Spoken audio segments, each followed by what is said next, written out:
Último segmento de Sobre Ciencia y como hacemos habitualmente y bueno, lo seguiremos haciendo mientras dure el tiempo de pandemia, vamos a conversar sobre temas científicos que abordan la marcha de lo que es la epidemia de la COVID-19, las variantes que se generan con el virus SARS-CoV-2, también obviamente los descubrimientos tanto en inmunidad como en vacunas. Y hoy vamos a tener un contacto internacional, si bien vamos a conversar con un investigador uruguayo. Nuestro entrevistado de hoy está radicado desde hace ya unos cuantos años en Brasil, integra el grupo de científicos que trabaja en el Instituto Fiocruz, un nombre coloquial del Instituto Osvaldo Cruz, puntualmente en este caso en su sede de Río de Janeiro. Es un gusto saludar, darle la bienvenida en esta noche al doctor Gonzalo Bello. ¿Cómo estás, Gonzalo? Gracias por acompañarnos. Gracias a ustedes, buenas noches. Buenas noches y bienvenido a Sobre Ciencia. Gonzalo, más allá de que tú estás en el Fiocruz y estás en Río, desde que empezó la pandemia no has perdido contacto con Uruguay y de hecho al principio integraste uno de los grupos que hacían una vigilancia epidemiológica regional. Sí, me pareció que era una oportunidad de seguir colaborando. Yo siempre he colaborado con grupos de virología del Uruguay. Y me pareció que era un momento especialmente importante, ¿no? para participar de esas colaboraciones y sobre todo porque entendimos que lo que sucedía en Brasil iría a afectar a la epidemia en Uruguay. Entonces, por ese motivo, en una primera instancia creamos un grupo que llamamos el Grupo Fronteras, que era junto con integrantes de Laurelar, del Instituto Pasteur, para estudiar justamente lo que sucedía o cómo el virus se transmitía en los departamentos de frontera. Y bueno, a partir de ahí hubo un desdoblamiento de varios otros grupos también que se juntaron para crear un grupo de genómica interinstitucional que es hoy el que se encarga de hacer la vigilancia, uno de los que se encarga de hacer la vigilancia en el país. Bien decías, Gonzalo, que lo que pasaba en Brasil iba a repercutir en Uruguay, el punto que hoy tenemos a la conocida como variante Manaos del virus, prácticamente como la única, la predominante por mucho en nuestro país. Ahora, la pregunta es, ¿qué está pasando en Brasil, país del que se dijo en su momento que era el escenario perfecto para que siguieran surgiendo otras mutaciones y variantes? Bueno, en Brasil lo que tenemos hoy es un escenario desde el punto de vista de la epidemiología molecular muy parecido al Uruguay, porque la variante P1 prácticamente predomina en todos los estados, ¿verdad? Una prevalencia mayor al 80-90%, en un contexto donde la movilidad, después de que ocurrió una reducción en los meses pasados, está volviendo a subir. Entonces el número de casos está volviendo a aumentar, la tendencia del número de casos y de muertes, con una vacunación en realidad más lenta. Brasil tiene más o menos 10% de la población con 2 dosis de la vacuna.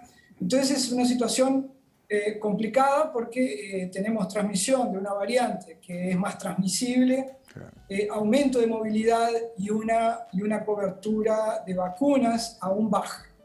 Correcto. Ahora bien, la situación en Uruguay, si me permitís agregar, tampoco es mucho mejor. Y te explico, en mi opinión, por qué. Si bien es cierto que la vacunación está mucho más avanzada, en Uruguay tenés una combinación de factores que desde el punto de vista evolutivo es muy peligrosa. Y es una alta prevalencia de una variante más transmisible y que escapa a algunos anticuerpos monoclonales y algunos sueros policlonales. Entonces es naturalmente más resistente a la neutralización, circulando en alto nivel, una transmisión comunitaria muy alta en una población que está recibiendo vacunas muy rápidamente. Entonces, eso es comparable a lo que hacemos in vitro en el laboratorio. Cuando queremos seleccionar virus que escapan a la respuesta de las vacunas, ¿qué hacemos? Colocamos una gran cantidad de virus a replicar en presencia de anticuerpos. Eso es lo que está haciendo Uruguay al permitir que exista un nivel de transmisión comunitaria tan alto, con niveles altos también de vacunas. Entonces, si hay una condición epidemiológica que permita seleccionar variantes más resistentes a las vacunas, Uruguay lo está propiciando con el escenario epidemiológico actual. Gonzalo, ¿cuál sería la recomendación para que este escenario se transformara en algo virtuoso? Uno tiende a pensar que la buena cobertura del plan de vacunación debería ser, bueno, tranquilizador. Por lo que vos decís, es el escenario perfecto para que pase algo inesperado. Sí, lamentablemente la evolución del virus no la podemos prever. No podemos saber cómo el virus se va a comportar frente a las vacunas. Capaz que no se selecciona ninguna variante. Perfecto, es el escenario ideal. Pero eso es una expresión de una esperanza, no de una certeza. Por lo tanto, para evitar caminar al borde del precipicio, ¿verdad? Lo ideal es hacer lo que hicieron otros países como Israel o como Reino Unido, donde la campaña de vacunación, que es sumamente importante, fue acompañada de una reducción de la movilidad. ¿Por qué? Para reducir los niveles de transmisión comunitaria del virus mientras inmunizaban a su población. Entonces, esa combinación de movilidad alta y alta cobertura de vacunas es una estrategia de Uruguay que desde mi punto de vista es riesgosa. Esa reducción de la movilidad, esa reducción extrema o intensa de la movilidad, ¿cuánto debería durar? Porque estamos hablando de impedir que el virus circule masivamente. ¿Cuál sería un tiempo razonable? Bueno, no sé, esa pregunta la tendrían que responder desde el grupo de modelos, ¿verdad? Que viene acompañando la relación entre movilidad y transmisibilidad del virus. Lo importante a considerar es que cuando tú acompañas las vacunas con reducción de movilidad, la caída del número de casos y la caída del número de muertes se vuelve exponencial. Es mucho más rápida que cuando solo basás el control de la transmisión en las vacunas. Entonces, la sinergia, el sinergismo que hay entre vacunas y reducción de la movilidad hace que la caída sea mucho más rápida que solo apostando a las vacunas. Ahora, ¿cuánto demoraría? No sabría responder a tu pregunta. La propuesta que se hace, o por lo menos que leí, una propuesta del doctor Rafael Radi, era de reducir la movilidad en niveles comparables a los de marzo de 2020 por 3 o 4 semanas, lo que me parece un tiempo muy razonable. Evidentemente, acompañado todo esto de un apoyo económico a los más vulnerables, a las micro y pequeñas empresas que van a sufrir los impactos de un distanciamiento social más rígido, del cierre de todas las actividades no esenciales, y también de una percepción y de una comunicación a la población de cuál es el objetivo de esto.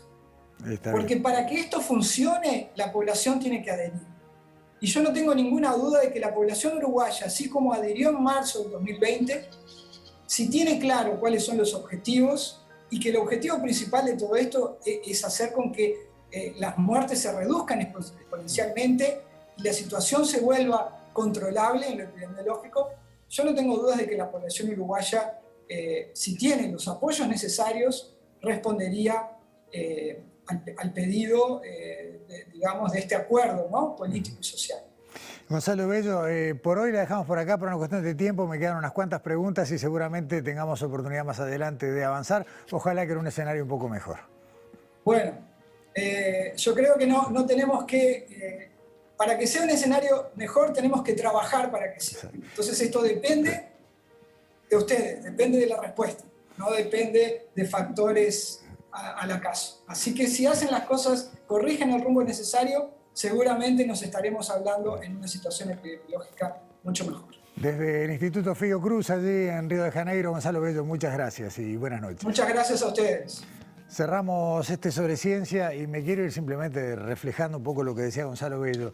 Más allá de que haya un reclamo importante de la comunidad científica por algunas medidas, también está lo que podamos hacer nosotros reduciendo todo lo indispensable a lo mínimo, la movilidad de los contactos. Hay que cuidarse. Mientras tanto, hay que cuidarse. Nos vemos la semana que viene. Muchas gracias.